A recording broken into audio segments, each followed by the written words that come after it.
Anonymous just took down website of company that sells concussion grenades to DAPL cops. Anonymous suddenly took an active role in the battle against the Dakota Access Pipeline, knocking offline the website of less than lethal weapons manufacturer, SafarIsland.com, whose tear gas canisters, concussion grenades, and other weapons were used by police against peaceful water protectors in an all-out assault Sunday night. One young water protector, Sophia Linksey, now faces the possibility of amputation, after one such device exploded point-blank on her arm, shredding it down to the bone. A 13-year-old girl was shot in the face with a rubber bullet, and 2 tribal elders suffered cardiac arrest during the brutal police offensive and had to be resuscitated on scene. Amid a complete blackout by the negligent corporate media, police from some 20 agencies and 5 states, led by the Morton County Sheriff's Department, unleashed an over 6-hour assault on water protectors, launching tear gas and concussion grenades, firing rubber bullets, and, perhaps most perilously and insultingly, soaking the captive crowd of around 400 with icy cold water in frigid temperatures.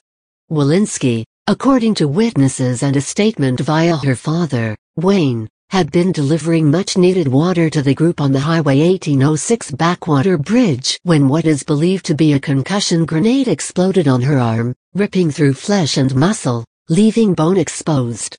Beginning early Monday morning, Unicorn Riot, which had been reporting from the bridge overnight, returned to the scene to gather evidence and discovered spent munitions shells with markings from Safar Island, including fragments of Stinger grenades. Anonymous DedSec, under the Twitter account @AzuraDedSec, took responsibility for taking down the Safar Island site, tweeting, with a link to prove the downed site, @MTalways @WorldUnknownLegion @R_Ninja @No DAPL Tango Down. Stop selling weapons being used against water protectors.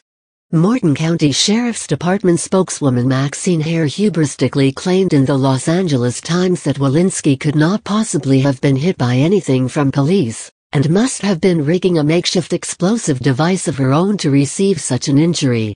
It wasn't from our law enforcement, because we didn't deploy anything that should have caused that type of damage to her arm, Hare boldly contended. We're not sure how her injury was sustained. Thanks to Unicorn Riot's careful inspection of the scene, however, the Sheriff's Department appears to be lying through its teeth. Prior to the DedSec takedown of the Safar Island site, the description of Stinger grenades, identical to the pieces found at the site of the police assault on water protectors, indeed sound as if they would readily cause the horrific injury Walensky endured. The Stinger registered trademark OC grenade is a maximum effect device that delivers 4 stimuli for psychological and physiological effects: rubber pellets, light, sound, and OC. The Stinger registered trademark grenade is most widely used as a crowd management tool by law enforcement and corrections. The Stinger registered trademark grenade has an initial 1.5-second delay that initiates fuse assembly separation, followed by another 0.5-second delay before the blast, which is sufficient to project the rubber balls and chemical agent in a 50-foot radius.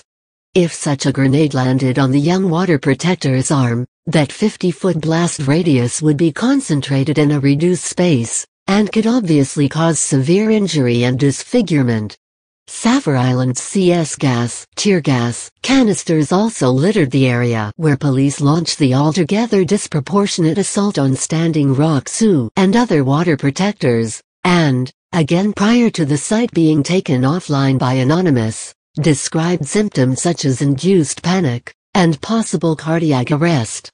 Such weapons, though they might be employed by police for crowd control under the broad characterization of less than lethal, nonetheless can undo, maim, and even kill.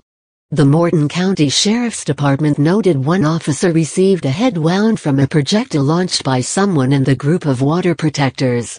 However, police at Backwater Bridge launched the offensive from behind body armor, helmets, and riot shields, and were backed by blast-proof military vehicles. Water protectors, in marked contrast, had nothing to shield themselves from the onslaught of chemical weapons, projectiles, and lower-intensity water cannons.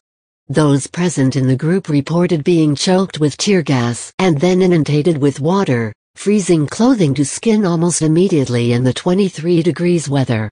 Scores suffered hypothermia, at least 20 water protectors had to be hospitalized, some in serious condition, and more than 165 people reported injuries of varying degrees.